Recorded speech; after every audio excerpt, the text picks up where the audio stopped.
Wala na yung trabaho natin mga kadugo. Kakakutin natin lahat yan. Pala yung kosa natin, oh. Kosa natin yan. Hindi pa rin nakakalaya.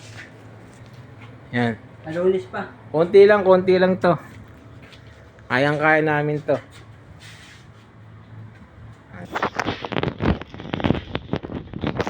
Siyempre, nanambiran niya para di kami malito-lito.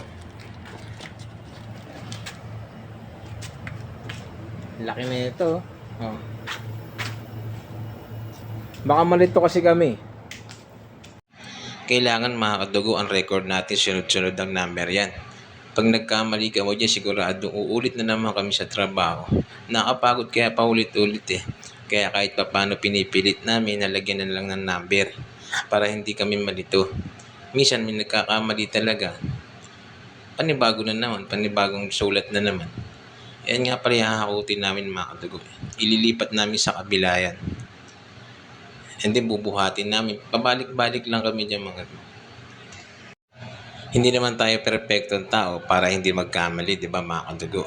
Kaya ang kailangan natin, tiyagaan na lang.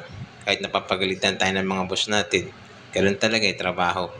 Pagsikapan na lang natin maging tama ang lahat para maging maayos ang ating trabaho. Kailangan natin siguraduhin ang magandang bukas. Sandihin ang matatamis na ubas. Ikaw ang inspirasyon at siyang magsisilbing lunas sa pagkawin at pagpasok ko sa magdidilig na butas. Tiis-tiis lang, alam kong kaya natin to. Bubuksan ko lang ang lahat ng nakasarap pinto. Wala na makakapagpahito. Ang magandang bukas para sa amin, hayaan mo na hanapin ko. Kailangan mo malumayo, magbitawan ang iyong kamay. Gusto ko lang ang tumanin ang pangarap natin dalawa. Sa wakas, natapos din kami mga kadugo. Dami yan. Parating pa, oh. Ayos. Ayos na ayos.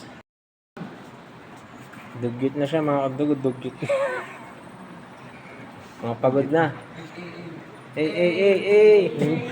Yun. Uy, ikaw muna. Kupal. Puro kupal. Nakakalaya na kami. Picture na lang, sir.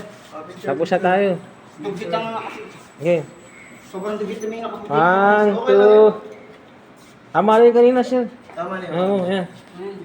Ikaw. 1, 2,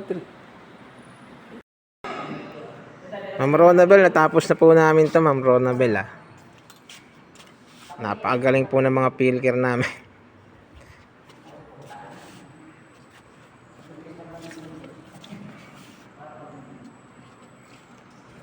Sa wakas mga kadugo, makakakain na kami ng nilagang baboy. Napakasarap niyan mga kadugo. Panalong panalo sa mga taong pagod. Maraming salamat po sa mga manonood. Pa-like na lang, pa-subscribe para makabawi ng lakas. Maraming salamat po.